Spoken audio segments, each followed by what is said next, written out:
नमस्कार दोस्तों, आयुर्वेद औषधि ज्ञान चैनल में आपका बहुत स्वागत है। एक बार फिर से हम एक नई औषधि के साथ आपके सामने प्रस्तुत हैं। तो आज की औषधि है निर्गुंडी, जिसके बारे में हम जानेंगे। तो चलिए शुरू करते हैं।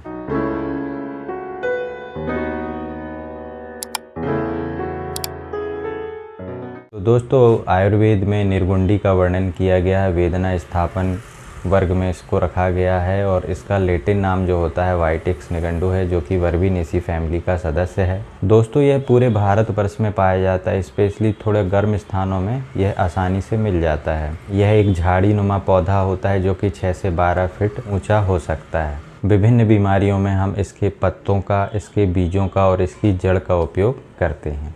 गुणकर्म की बात की जाए तो दोस्तों, निर्गुंडी के जो गुण हैं वह लघु है, रुक्ष होता है। यह साथ यह बहुत ही उष्ण प्रकृति का होता है। इसका रस कटु एवं तिक्त होता है। यदि इसके उपयोग की बात की जाए तो इसका नर्वस सिस्टम में बहुत अच्छा उपयोग है। यदि किसी को संधिवात है, आमवात है, सियाटिका की प्रॉब्लम है तो इसकी पत्तियों को गर्म करके हम जॉइंट्स में इनका लेप करते हैं या इनकी पुल्टिस भी बांध सकते हैं। इसके साथ ही यदि किसी व्यक्ति की मांसपेशियां कमज़ोर हैं तो इसके तेल की मालिश करने से मांसपेशियों को बल मिलता है।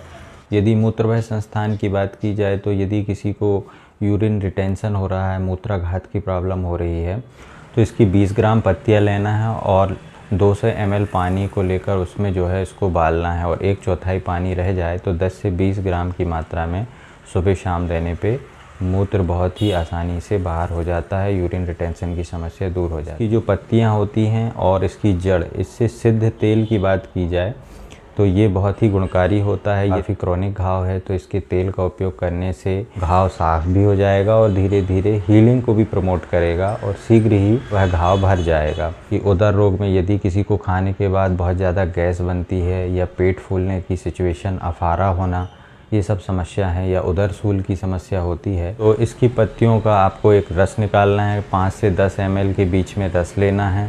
साथ ही साथ इसमें 2 नग आप इसमें काली मिर्च मिला सकते हैं और उसमें आप 1 ग्राम अजवाइन मिला लें।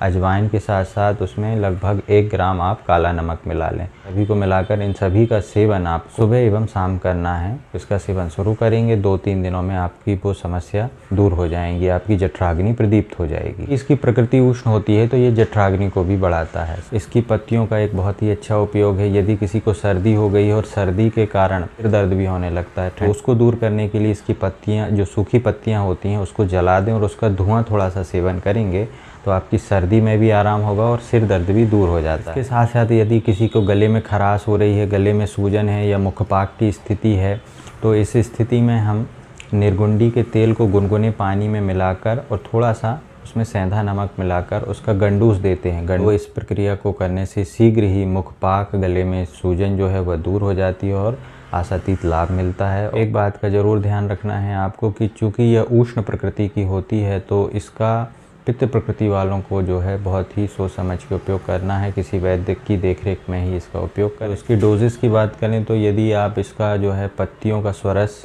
सेवन करना चाहते हैं तो 5 से 10 ml सुबह शाम ले सकते हैं।